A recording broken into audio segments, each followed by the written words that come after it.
For today's class, we go for the topic in this material and technological information flow. So at the end of the course, you will understand how the material and information flow will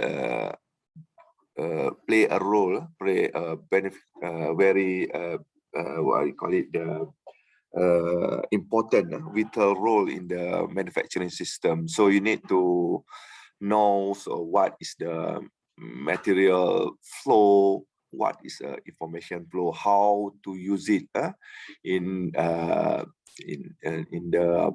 design the manufacturing system, because these flows they always work together. So we will study in this chapter today how we gonna to use this one, and then how this is very important, and then hopefully this will relate with the previous class in the design process as well. We will use that one, and then we will use this information also for the next chapter. So, all right, okay. Like I say just now, the flow for materials and information is very important. So the what is the material flow actually? Material very important in the doing things. In manufacturing something, we need material. Without materials, we cannot perform producing the part. So that's why material we move from one process to another process to producing the part. That is the flow will work on. So in my previous explanation in the manufacturing process itself, in terms of manufacturing system, we have several process inside the system. So in the first process, for example, they have the what you call it, the first material will come.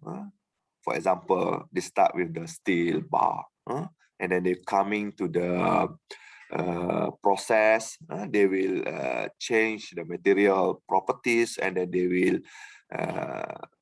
will have another shape of material, and then they go transfer to the next processes in the manufacturing system, and they start the material removal, for example, using the lathe machine, the turning machine, and then the shape change again until we get the desired product according to design. So the producing the part is the purpose to transform the material. So the material flow through each process. So this is called here defined process to change it. So that is a material flow. And then material flow, they always relate with the information flow. So why I said that? Because the information flow will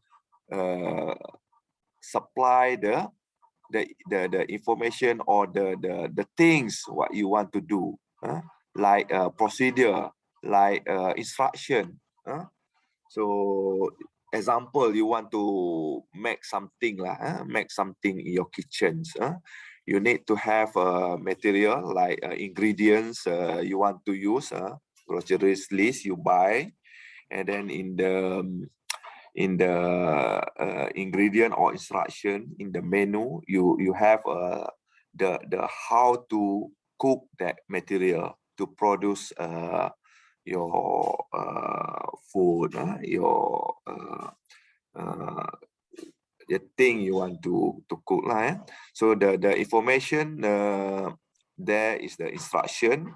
So in the manufacturing itself, they have like SOP, like manual operating procedure, standard operating procedure. There is a data which flow from the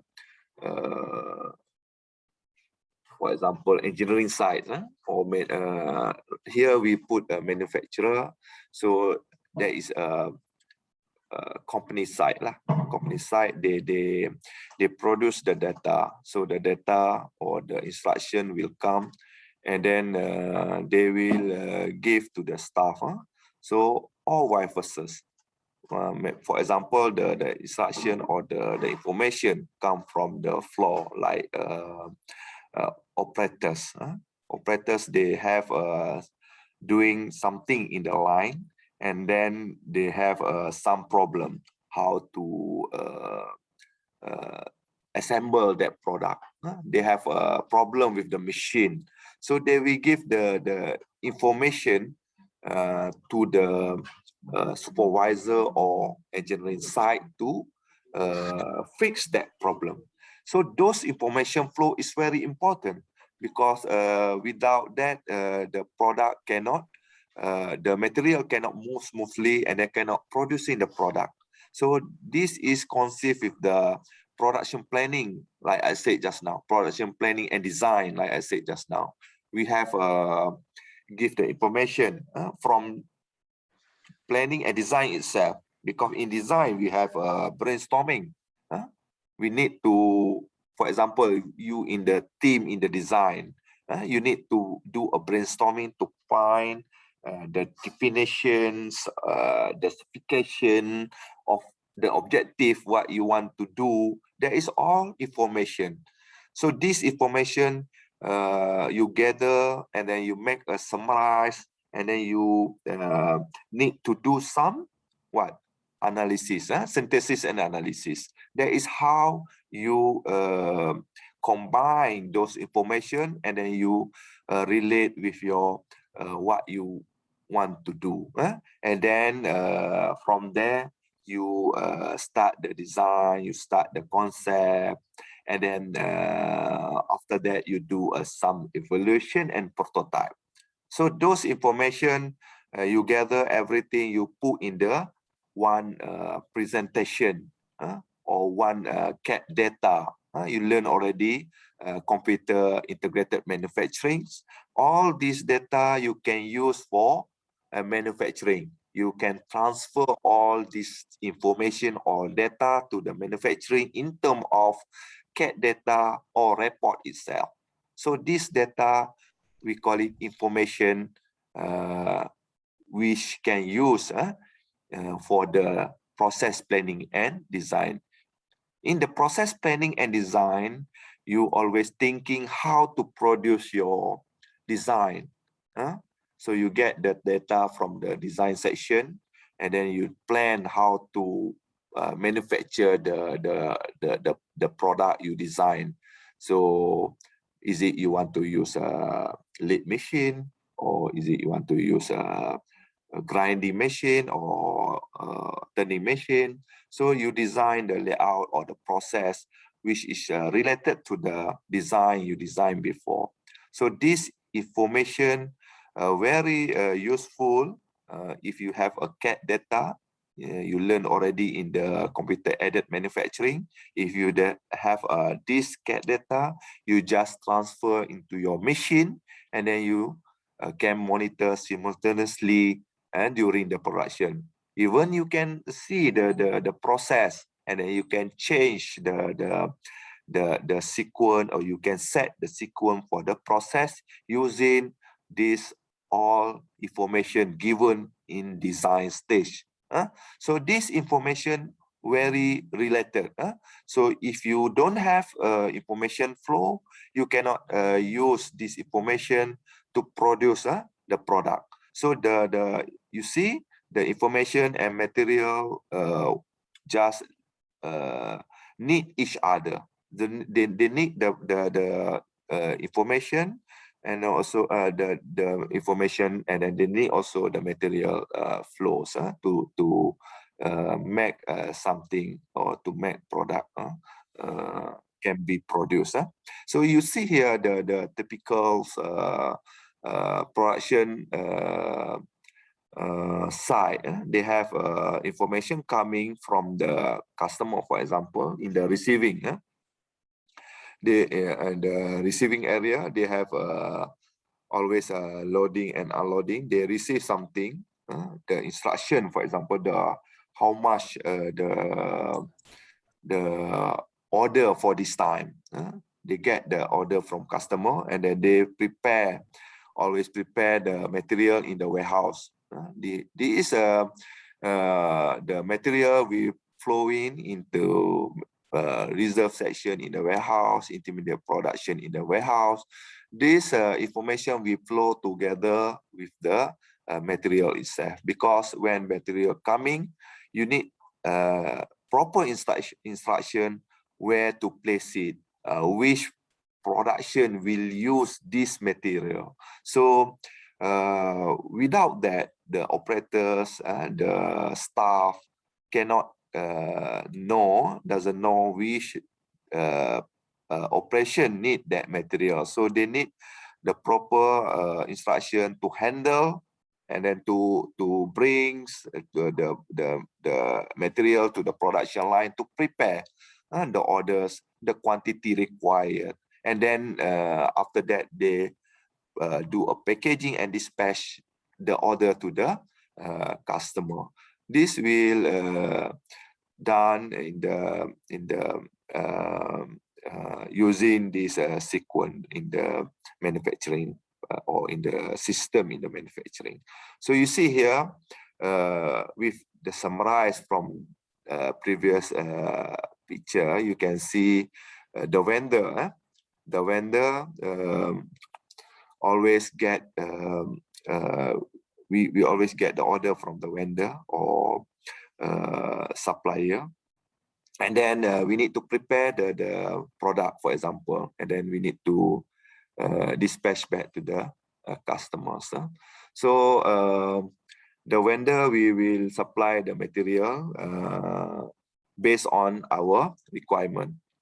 For example, in this case, customer need 100 pieces quantity of product. So we, as an engineer, we need to have a calculation how much the material we want to use. So the information always can come from the vendor, and then can come from the customer. For example, customer need 100 pieces just now. We do a evaluation or calculation how much the material we want to order.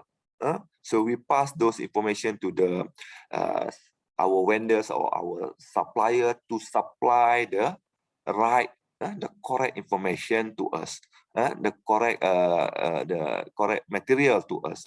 So this material will come based on our order. So they will flow like this, from the vendor, they go for our warehouse, for example, and then from there we distribute the flows, like I said just now, to the production section to produce the product based on that order.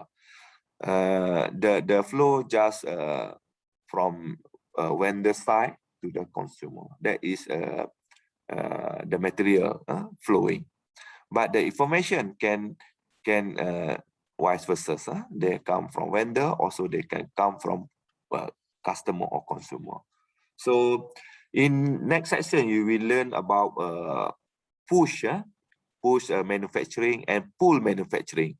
So the push will always come side from the vendor or our warehouse itself, based on material what we get, based on engineering floor or manufacturing production manufacturing instruction. So we need to do the what you call it, the fabrication or produce the part or assembly the product. So that is the push one. So the pull always come from the customer side. They pull the information. The pull information just give the required quantity only.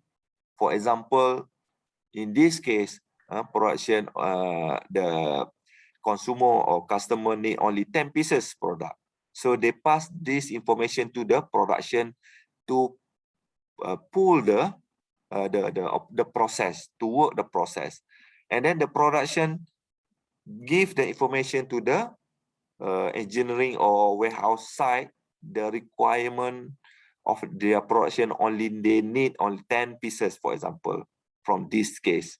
So the material will come for a right quantity for assemble 10 pieces only. So that is the push information.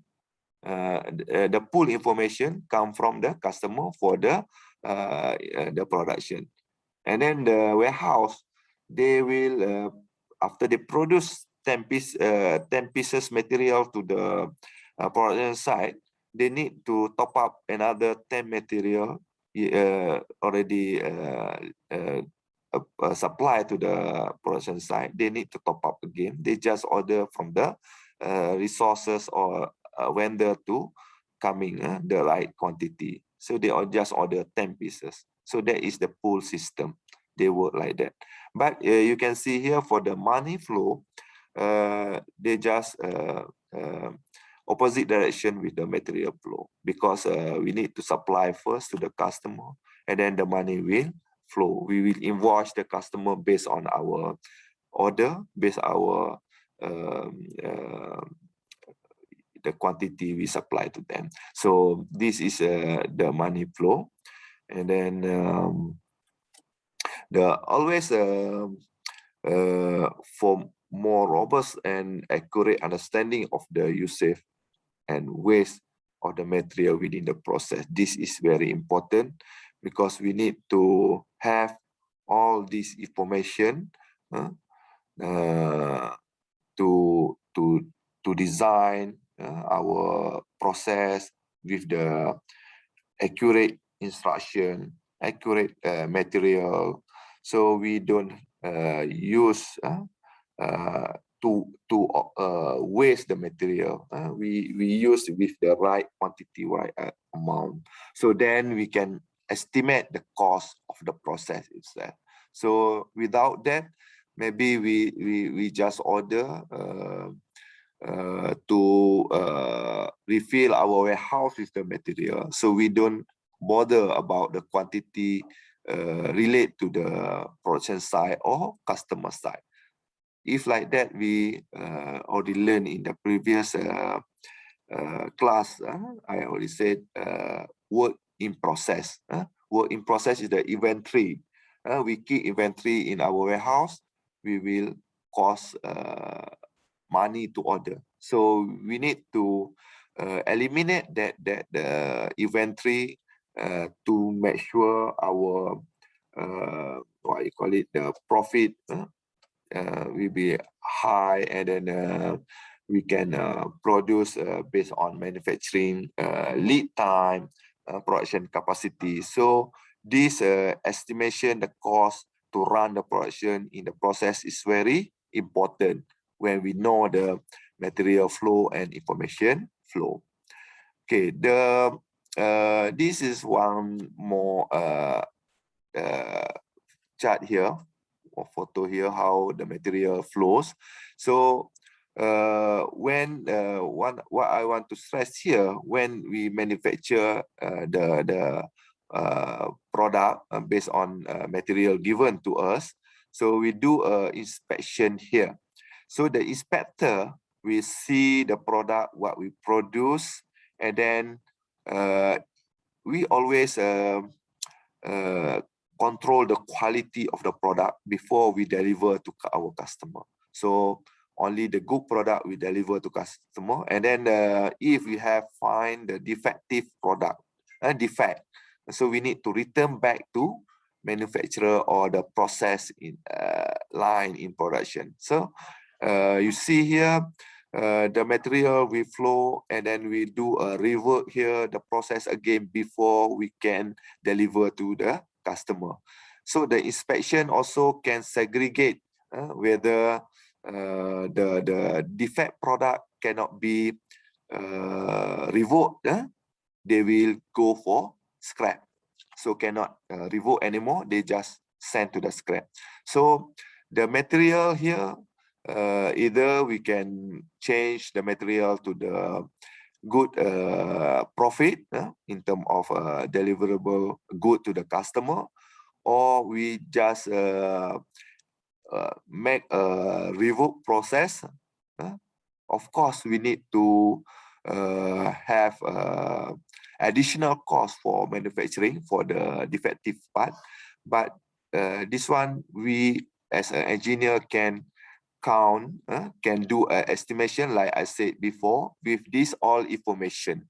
Without this, we cannot do estimation of the how much material can be produced as a good product, how much the material NG not good, and then have do a revoke process, then how much turn to the scrap.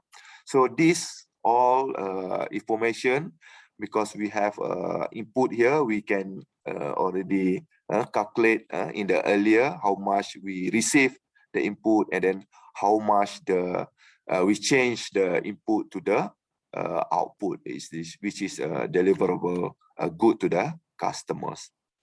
And then importance and benefits of the information flows. So this is very important to have those information for each process, because like I said just now, it's like instruction, like instruction. If without the proper instruction, the operator may not doing the right process, and they should follow the standard operating procedure. For example, they need to assemble this part first before they can assemble another part to that product. So there is the processes they need to go based on the instruction given by each process.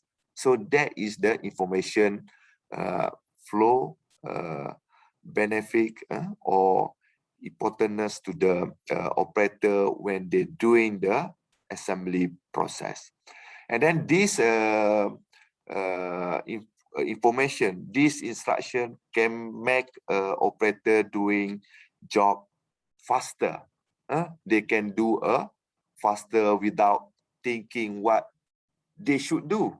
So that's why they just follow, and they just doing within the specific time given to them, and then we can increase the productivity and efficiency of the work. So they just doing, and then they just produce the part based on the instruction what we give in the information flow. And then we also can simplify the communication among the operator, because without this standard operating procedure or information flow given to the operators, they might they didn't know the communication. If we just give the what you call it, we just give the instruction different by day to days. For example, today we go and then we said, okay, please produce this part A, and then just do it. Use the machine A, machine B, machine C. So without proper guideline or procedure, they just take and then they just go. Maybe they go for machine B first and then go machine A, based on their experience, their feeling, their what they want to do. So that is not the right communication among the operators. So we need to have synchronize the information from each operator to each to another operator itself. For example, we have 3 machines. So operator A run for machine A, and then operator B run for machine B. So between operator A and B, we need to have synchronize the communication as well. So we need to do the proper standard operating procedure for not only one operator, but for all the line, for all the products. So when they see that one, so for myself, operator A, I need to do this part. So we simplify the communication among the operator when we have the proper guideline or proper instruction in the information flow. And then we also can simplify getting the information on each product. So when we assemble, we did the process, the information from the assembly for each product also very important. Is it the product is okay or not? We need also consider during the production, because when we do that one, we can deliver a quality product. So previously I already highlight each operator need to be a inspector in the line. So they need to do a quality check as well. So when they produce, we do their task in the production line. For example, just assemble a part. So in the what we call it, the good manufacturing system, this operator need to do a inspection job as well. They need to see, either to do apparent check. We need to see by visual, is it the part assembled correctly or not. So after the part assembled correctly, they confirm everything, they pass the part to next operator.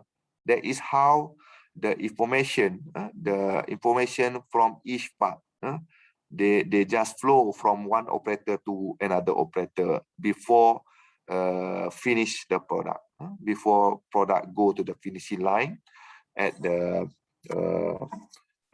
inspection, because in the end of the line we also have the inspection. So the information for each product we need to pass to the next operator as well, because the operator need to know the product assembled correctly or not. So which part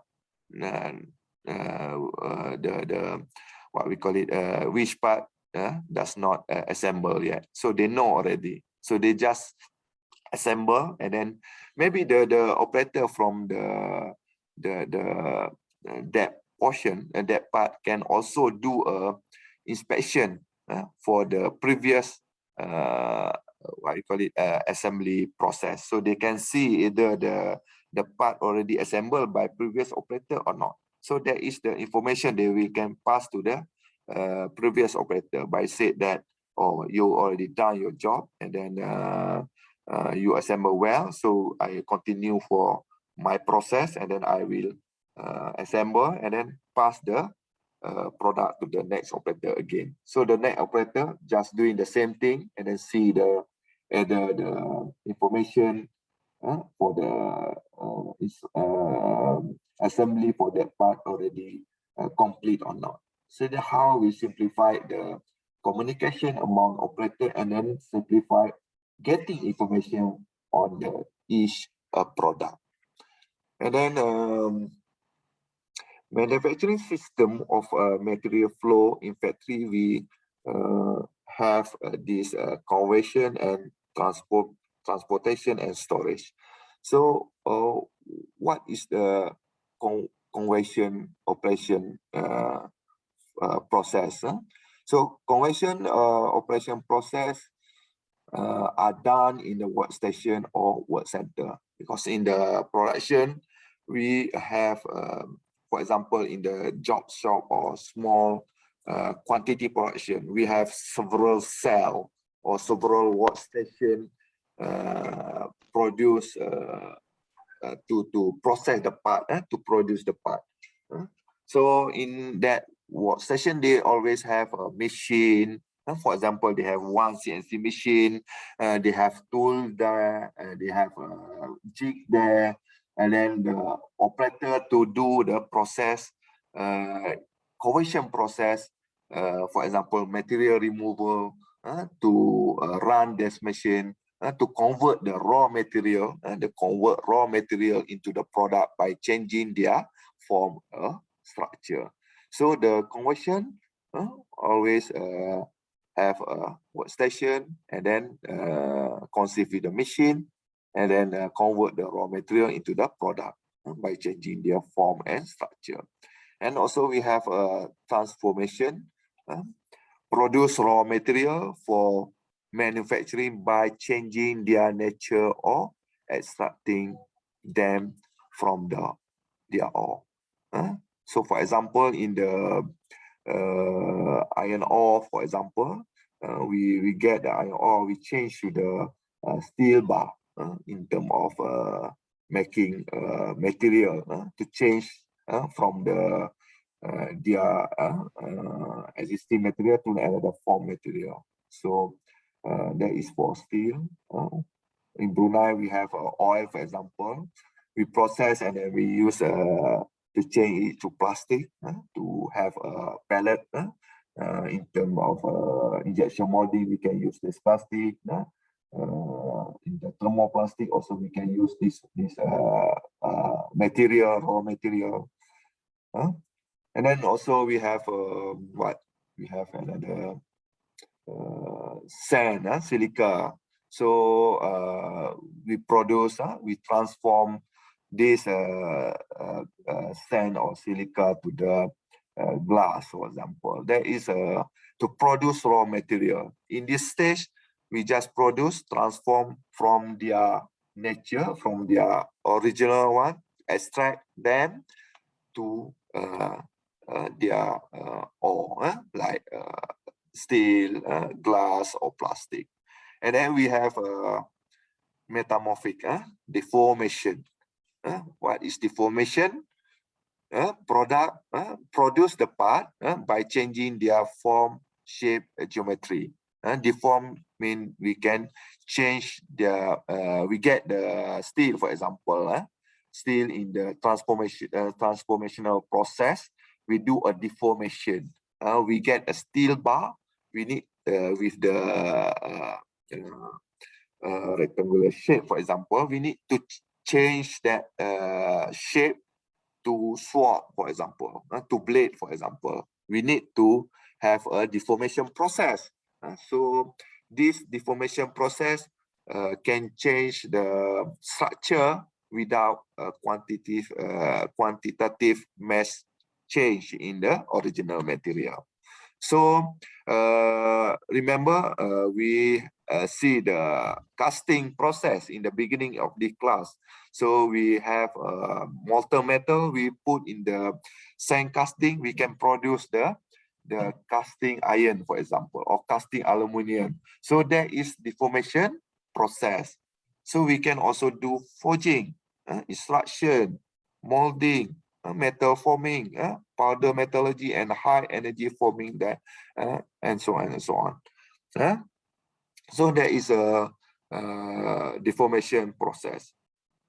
After we get the materials or the product from the deformation, for example, from the casting, so we can do either conversion to change, to remove the material, to convert to another form of structure again, or we can do a joining.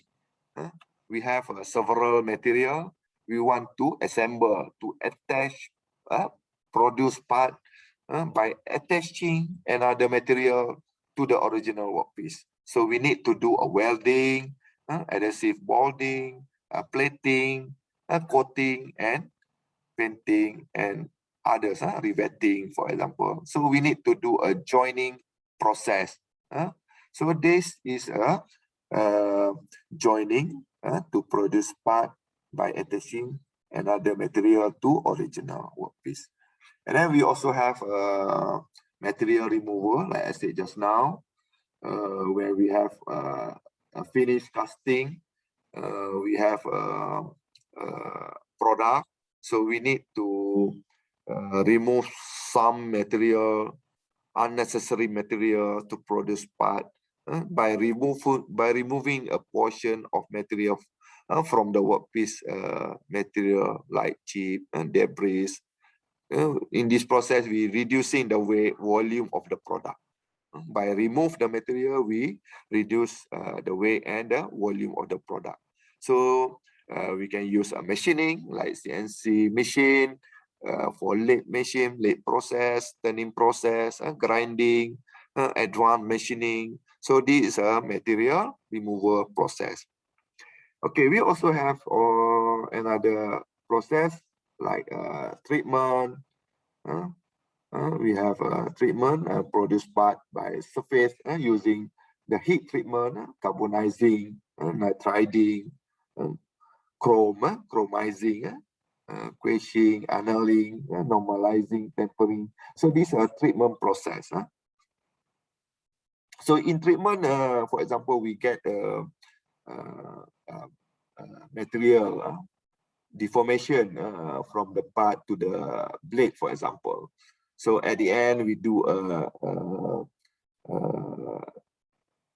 heat treatment to do chrome, for example, to make a better shape, better appearance for the product like chrome. So we use chromizing, and then we have assembling. Assembling is a produce part by putting a discrete part to make a product, facilitating disassembly like furniture, car materials. So assembling is same like joining just now, but this one just to produce the part. Put your discrete part.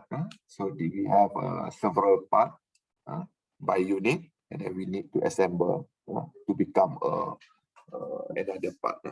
So you see in the video, they assemble the car. In this process, also they assemble the engine.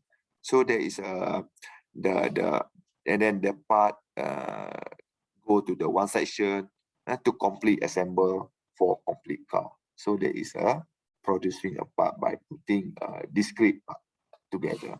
And then supplementary, they have additional process like quality test, inspection, and packaging. So normal in the production, at the end, the process, we have quality test, we have packaging before we send the product to the customers. So this is an example for the transformational process. We have iron ore, for example. Iron ore, we have coal, we have limestone together.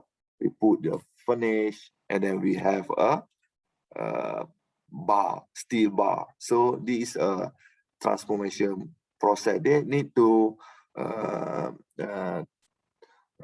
undergo this process for example, for the recycled steel. We also can turn back to the steel bar, for example. So that's why we promote recycling steel. Instead of we have a natural resources, we turn them to the steel. We also can recycle the existing material to the steel bar. Okay, and then transportation. Transportation on the part is the necessary because the conversion operation of raw material into finished product may not be carried out in the workstation. So when we design the production, for example, when we need to convert the material, so we produce one part. There is a conversion operation.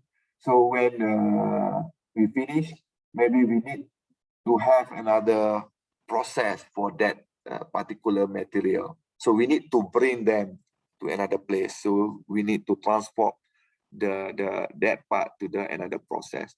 So another thing is when we do we produce, for example, that plant just produce the steel bar. So this material need to transport to the another factory, for example. We need to use a transportation as well. So transportation is very important. That's why in the just-in-time system, they just rely to the transportation in time to bring the material from the vendor to their production site, to transport the part of part generate place utilities at cost, but does not add values. So this just to smooth the production, but we don't change the material properties. We don't change the material shape. We just bring the material. So in this process, we don't have any additional values for the product, but we have additional cost for the transportation. And then to increase productivity or if productive efficiency, and then transfer of material during conversion process should be minimal, reduced. So that's why in the process design, we need to design our process based on production or based on product we want to produce. For example, we can design how to minimize the transportation process in our production line. When we want to produce one shaft from the rope bar, for example. So the shaft we want to machine, we need to have what we call it, lathe machine, for example. And then after lathe, for the face process, we need to have a tapping. So the tapping machine always at the beside the lathe machine, so we can lay out the process accordingly to minimize the transportation. So when we minimize that one, so we can reduce the cost of transportation itself. We can increase the productivity or efficiency of our process, because we can do internally without waiting. We can we don't have waiting time. We just can design, synchronize our production with before production or after production based on our machine capabilities. So based on our machine time. So this one can be done by create a smooth material flow to optimal plant layout. Like I said just now, we can design the plant accordingly with the several machine to perform conversion process in the what I call it, multiple machine side by side, so to reduce the transfer distance. So when we reduce transfer distance, so of course the cost of transportation will reduce. Even in factory as well, we frequently use the forklift to transport the part from the warehouse to the machining site. When we finish the machining site, we need to bring the part to the assembly process, for example.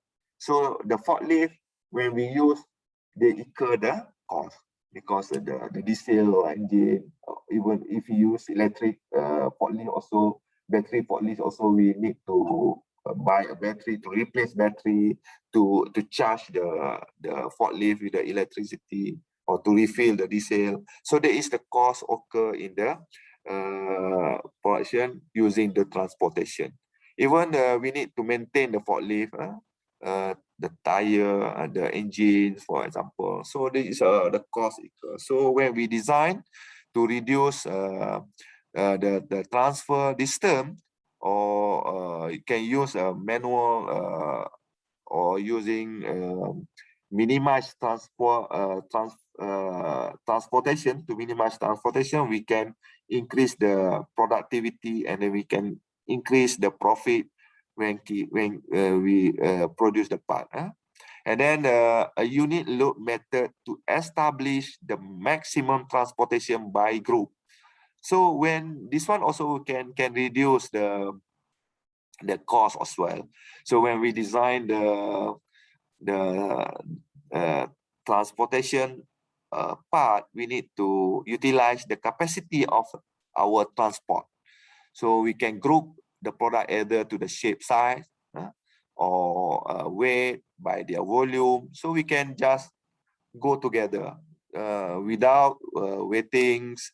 Or we just design the transportation based on the material what we want to use.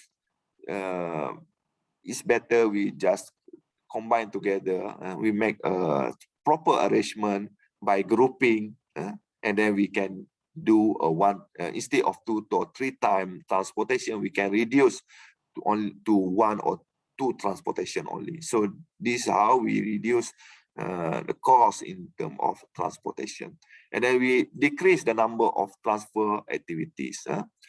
And then construct a straight continuous route by setting balance or synchronized transfer activity by automated transfer. I just said just now, when we design the process, we can use the automation transfer system like conveyor, like change. You see in the car assembly process, they use a conveyor belt change. So they just transfer the bodies of the car during process from one station to another station by automatic transfer. So that is how they reduce the minimize the transfer cost by design their automation process using the automatic transfer line system. So this one, the CNC machine, sorry, sorry. So this one is a handling process in the CNC machine, for example. So without this, what we call it, the axis, so you see this one exists for the CNC machine. So how many axes they have? 1, 2, 3, 4, 5, 6, 7, 8, 9. 9 axes, 9 movement they can do simultaneously or together during the process to remove to make the product like this one. So what we can understand from this one? What we can understand from this one? This one to indicate the handling reduction in the material removing process in the machining side. So without this one, maybe we need, maybe we have 1, 2, or 3 axes only. X, Y, and then up, down, Z axis to produce the part. So maybe we can just machine the face only, this one, the face. So we cannot do a light angle like this one. This one we cannot do because the plate only can shift X, Y, Z, the plate, the basement only. So, and the turning operation like complicated, like this one, they have a complicated angles to do. So they need another setting. They need another setting. So the operator need to take this part from the CNC machine. They use maybe another lathe machine, for example. From the turning, they change the lathe. So they need to have 2 machines for the one process. But now they can combine lathe and turning together and grinding together to make whole, tapping together. So in the one process without changing the part. They just setting one time, leave it there, and then put the programming transfer the information data from the drawing to the machine, and then the machine do the process based on the initial setting only. So we can reduce handling time instead of 2, 3, 4 handling time, which consists maybe 30 seconds to 1 minute or 3 minutes. So we can reduce that one. So of course, when we reduce the handling time, we can increase our efficiency or productivity. So we learned already TSU, setup time, plus MLT, what? How to calculate MLT? Setup time plus operation time by quantity, and then non-operation time. So when we reduce TSU, setup time, we only have a TO, operation time by quantity. So when we base on the operation time, we can reduce our manufacturing lead time. So we can produce with a shorter time. So that's why this is very important to reduce the handling time or setup time in the machine to produce the part. That is one thing. The another thing is the accuracy or the what we call it, the quality of the product itself. So the accuracy, so when we do one setting, the product we produce is very accurate. Why? Because when we do a different setting, we need to do a proper adjustment or proper setting. If we have the what you call it, the plus minus for the next setting, for example, the tool offset may be already different. So the difference of the offset maybe will be the what you call it, the machining also can have a different tolerance for the removal of material when we do the machining process. So that's why the setting is very important when we make the accurate part. That's why now when we have a 10 axis or 9 axis CNC machine, with one setting we can produce more accurate part, like a turbine, like a blade. So that is need several process because they have need to turn to different angle to machine to remove a blade for different angle, and then of course that one, if they do manually to set the product, they will miss the setting, the adjustment alignment of the setting. So when we do a one setting, they just leave it there, and then the process based on the first initial setting. So the offset, the tolerance given from the drawing, we can do by based on the XYZ0 at the initial one, not the XY, X1, Z1, Y1. That is the different numbers of the initial positioning of the part. So you see the X1 and X0 is already different. We cannot always put the X0 and X1 similar with the manual one. So we need to have one setting to remain the numbers of the numbers of X0, the exist at YZ, the initial setting of the part. So for the handling and material handling process in the manufacturing system, I just made a summary here. So from the summary, you can see we have input. Input, we include raw material like steel bar. We also have another component. Component mean maybe from another company, they did already engine component or casting for the piston, for example. They just bring here to do several process before assembly. and then they also have sub-assembly informations, like already complete part. They just want to assemble in this factory. So the sequence process, for example, in the line, for the raw material, they have this process. For the component, they have this process. For sub-assembly, they have this process. But yet, in the final assembly, they all do finishing assembly, the process, assembly process for the product. And then we send the part to the finish good area to do a packaging before they transfer to the the customers. So output for this one maybe component, good part, product, or sub-assembly. There is the flow of material handling in the manufacturing system. All right, storage or inventory. This one we already touched a little bit. I already highlight before in the work in process in the previous class.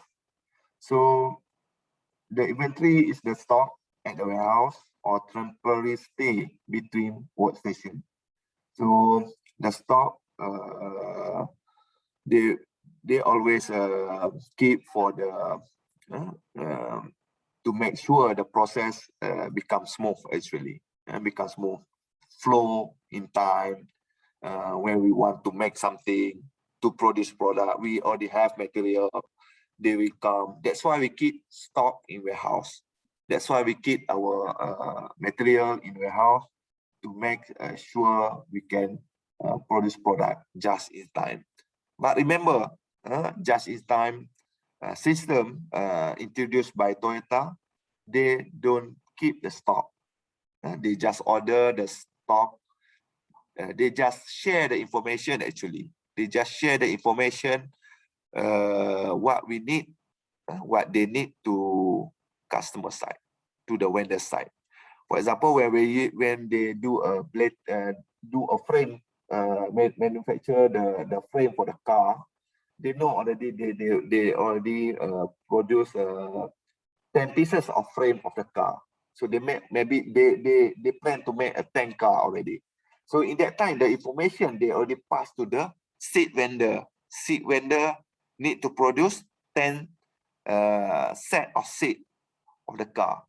So they get the information, they do the stocking for the seat, and then they pass also the information to the another section like engine, how many engine they need, tire as well. So all this information they just throw away to the related department to produce the part. So the raw material, they just come nice in time based on their need, their production. So in this case, the inventory or storage, they can minimize. In this case, they can minimize the inventory or storage based on their production. In this case, but some company, for example, in the nowadays, in the COVID situation, the just-in-time system cannot perform well because lack of transportation, for example, the company shut down, for example. So they need to keep the storage of their stock, their inventory, their raw material. So then they order to keep that one, and then this one can consume the money before we can change the material to the product. So, but yet they need to invest, need to buy, because that material is consuming with the cost as well. So the raw material defined as a inventory defined as a storage raw material before they use. And then one more is the definition of the work in process inventory. This one also we already learned in the previous chapter, work in process, work EIP equal. We have what? We have AW, availability and capacity, and PC, manufacturing lead time.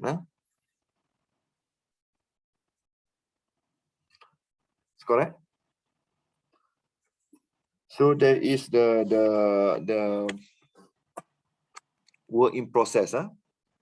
So work in process, we need to have to see the to reduce the work piece inside the process to keep our profit in their target, in the proper inventory. And then we also count finished product as well as inventory part.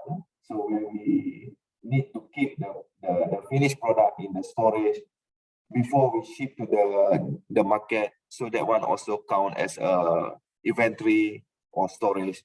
So in the just-in-time system, like I said just now, we need to consider all this one, raw material in inventory, work in process, and finished product in inventory.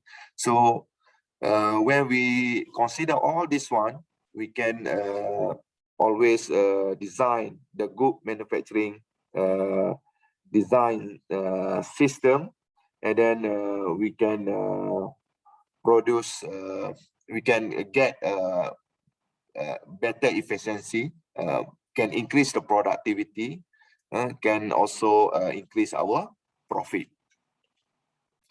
And then we go for the method for the information flow. When we will in the production or in the factory, so we have I need to share with you the method how we pass the information to the production side in terms of the SOP, standard operating procedure.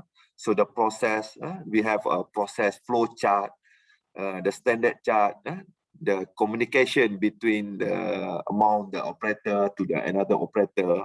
So this chart always hang in the production side in the correct place.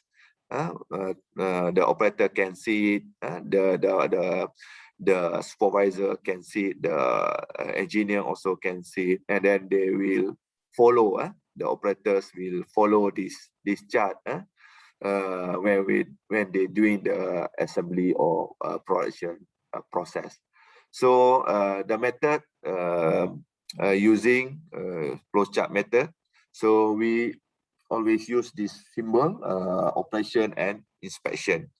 So operation symbol is like this, and then inspection is like that. So this called ASME symbol, and then they indicate, I put here high level indication in the process flow, because we don't use the wording.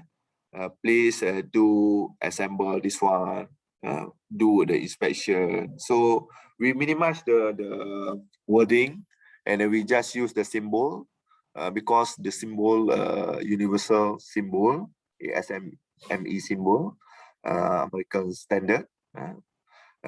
So we just follow that one. So all knows, operator knows, engineer knows. So they just follow, they just do the process based on this symbol. For example, we have this chart, flow chart information, instruction given to assemble or to remove, to do a drilling process for the material, for mild steel, for example. So the operation, we have 4 operations here to remove material from the mild steel to produce what you call it, the product with the tab screw, with a hole, and then from the bigger part, they cut to the small part. So this process, how to make it, they need to do the fourth process here. Number one is phase. For example, when they put the material inside the milling machine, they can do a phasing. They can remove the material from the phase of material. They call phase process. And then number two, we have drill. From the finish phasing process, we need to drill one hole to put hole there. And then after drill a hole, inside the hole, they need to make a screw. They have a tapping process, tap to make the screw inside. And then from the big one, they need to cut or separate the part. So they use a part of process to cut the part. And then lastly, they have a small part with the hole, with a drilling hole. And then they need to do a inspection within the part, within their tolerance or specification or not. So they do the inspection process. That is how the outline flowchart for this process. And then when the operator see this one, they know already this is the process for what, and then what they want, what they need to do. They have a direct, clear instruction there. There is another process. So here you can see we have operation. They have summary here. They have operation, and then they have inspection. They have inspection here.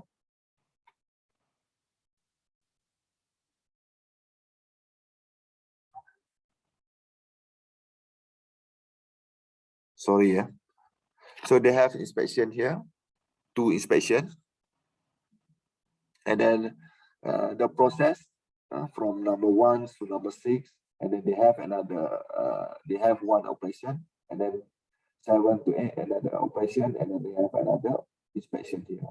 So this is an example for the activity of repair, puncture, scooter tire. So you can see here, there is the normal process from beginning until the end of the chart. So when operators sees here, they know already the step how to change repair the puncture scooter tire. So from the they use jack up, remove tube, locate the area of the puncture. So they need to do inspection to find out where is the location, and then they need to locate the puncture location, and then do a marking, and then repair, and then after the remove, they repair everything, they recheck. So there is the process conceived for that one. That is straightforward, I think. But here, how to show you how the process begin, and then how the inspection process locate inside the operation, and then you can see how the process go again, continue again, and then do another final inspection for the process. So another one, you can see here another chart. There is you can see here the difference between previous chart. So they have 1, 2, 3 line. So the main line, they just have straight operation from here until the end after inspection. So they have a 5 inspection, then 20 numbers of operation. So the time also they allocate here, time to operate until from beginning until the end. They have 17, around 80 minutes, and then the day work. And then the operation also have sub-assembly. This sub-assembly, they need to assemble this one. They need to assemble this one. It's also sub-assembly. They main is main assembly. The main one just produce this one.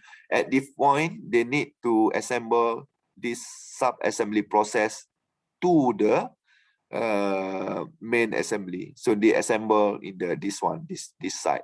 After they assemble this one, they take the sub-assembly product to assemble again to the complete one here. So and then they have the complete assemblies product. They do the inspection. But you see here, each sub-assembly process, they have their own assembly line, their own inspection in their assembly line, inspection for their product. So you see, before they assemble with the sub-assembly, also in the main line, they have assembly inspection here to confirm their process here already complete and then in good quality before they can assemble with the sub-assembly process. And then yet after assemble all together, they also have inspection here. Inspection here to the complete part to see whether they assemble in the correct way or not. They can function or not. So this is the main inspection in the main line after they are fixed together in this process. And then they have another process again after that. And then lastly, they have another inspection before they finish or they do a packaging. So this is how we indicate the process flow using the flow chart. So here also you see the time here in minute. So each process they indicate the 0.13 minute. There is for the saw to rough length. So this time for this operation, it's time for this operation. So you see the time here. So this is how we can indicate our operation flowchart using this way, using the time, using the operation symbol and then the inspection symbol for the sub-assembly and then for the main assembly. And then we can also have summary. For the another, we have operation, we have inspection that is common we can use, we use in the line. So other symbol also, we have a transport like this symbol for transport, this symbol for the delay, and then this symbol for the storage. So bear in your mind, this symbol instead of operation and inspection, this one also normally used in the several process. Not all in the several process. So if your process related to the use transportation, you need to use this symbol, or within your process you need to storage something, you can use this symbol, and if you have delay, you can use this symbol. So this example for the request petty cash process flowchart. This is a common general example, not example for the manufacturing, but example in our office work. They need to request a petty cash. Petty cash means that they in the company, normally the money keep in the treasurer or bursary. So in the faculty or in the department, for example, you want to keep money in certain department. For example, you have club, you need to keep money. So in the cash, before that, your money all in the bank. So you need some cash in your club or in your club office to make sure you can buy a certain thing easily, directly, direct purchase, for example. You need some cash. So maybe you don't need wait time to go to bank to make approval from bursary, treasury before you want to buy something. So this money always used to buy simple or fast moving item, urgent item only. So this process show you how to request to keep the petty cash in your department. So you do the request operation to the treasurer actually, but from your department to the treasurer, you need to hand over the application form. So that's why they have a movement here. So delay in terms of after you fill up the form and you put in the tray, maybe somebody from the department or somebody from the treasurer will come or pick up. So they delay because they always delay time. They have a schedule already to come and pick up. So that's why they have delay. And then when at account department, they have also inspection, verification, the form. So verification and process. And after you get the money from the treasurer, come to your department, you need to count up the money again to see whether the money comes suit to your request or not. Exactly based on your request or not. So if okay, you need to verify, to sign, and then you keep in the your storage lah, your box, your petty cash we count before using, and then after you use, you have another form to manage the money in the box after for keep to the up level of the amounts. So this is how this maybe you can make another separate operating procedure for the using the money. But this operating procedure information for request only. For request only. They have summary here. Operation 6, inspection 2, transport 2, delay 1. So distance for collection 50 meter. So distant. So the total is 11 process. So this is summary for the normal or general process in the office using the flowchart as well. So you can use this one or this one, another one, detect letter, employing an audio typist, the content detect by manager, and at the end they let the letter placed in the post tray waiting the collection. So this is one process. So this is the symbol, the process flow like this. They detach and they wait for typist free, type, check, print, check again, sign, and return to the typist office, insert to the envelope, and then await collection by post office. So this is just a general process. So just to relate to you for better understanding. Normally we use for the manufacturing process for to indicate this one, but I just put this one as a general one to relate with your understanding how we use this symbol and the process flowchart. So for the charting, actually we have this form in the company description. We have quantity, distance, time, symbol, and remark. Remark also we can write down everything here based on the description here, or based on the symbol we use. So we can, or time we can remark here. So this is the form for flow process we can use. But some company, they have different type of form, but normally quite similar to this one, I think. And this one, another example, another example for process flow. The information flow come here until here, storage.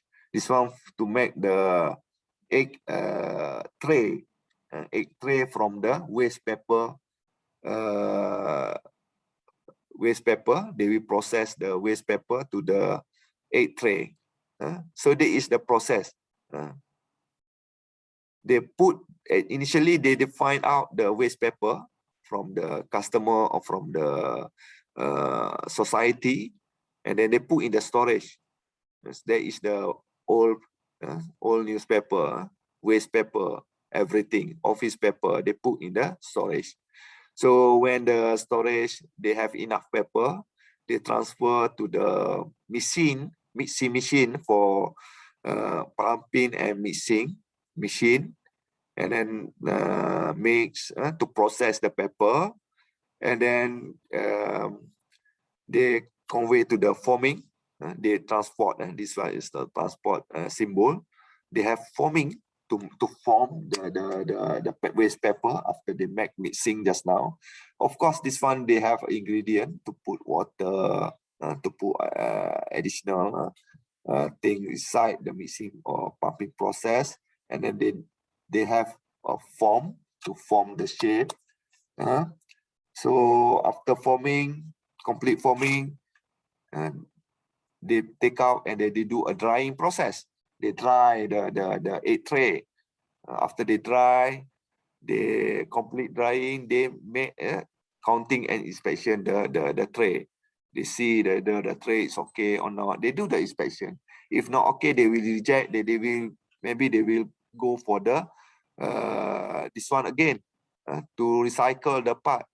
But during this one, they do inspecting and counting, and then they will do a stacking, packing, and then put in the tray storage, complete one. So before they transport to the customer, they do a storage again to keep the finished product. That is the flow process. So you see here the information coming, how to do it, what they want, they need to do. So what material? So material is newspaper, just flow inside the process based on the information given here. So the flow of information and flow of the material come together. And then another one is entry invoice into the system and then pay to the supplier. This one is general process. When you get invoice, you need to do a matching inspection because invoice and the PO, purchase order, need to tally, you need to check. If okay, they send for authorization. They wait for authorization delay. Maybe they have 1 year for the operation that if authorized, maybe they don't put here. And then after they make operation, the authorization, they send back to account and then pay to supplier process. So that is how the process flow for the general process in the office. So all together, what I can summary here, all together coming with the information flow. And then we already learned how this information can be translated using the flowchart. And then the flowchart can use in the line, in the general process. And then here, I just want to show you how the material flow relate with the information flow. So in the material, they have several process, conversion, translationals, deformation, joining, assembly, material removal. So that is the material processes. Based on that one, they have information inside this. So I think that's all together we need to know about the materials, information, and material and information flow. You have any question?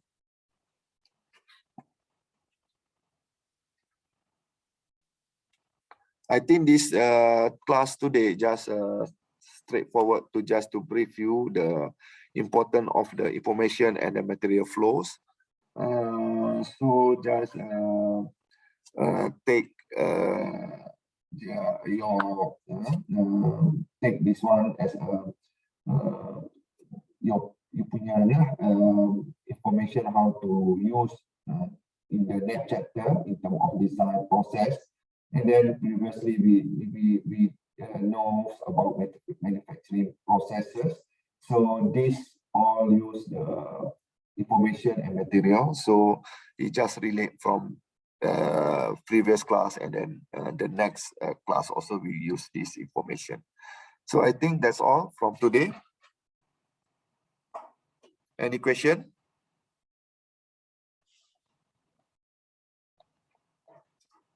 No, sir. No.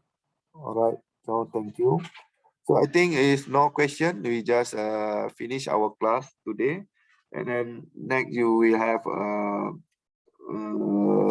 GDP. I think next week I will have my topic in GDP. I will explain to you for regarding GDP as well to all of you. But today maybe Prof. Yaakob will do. So just wait for Prof. Yaakob.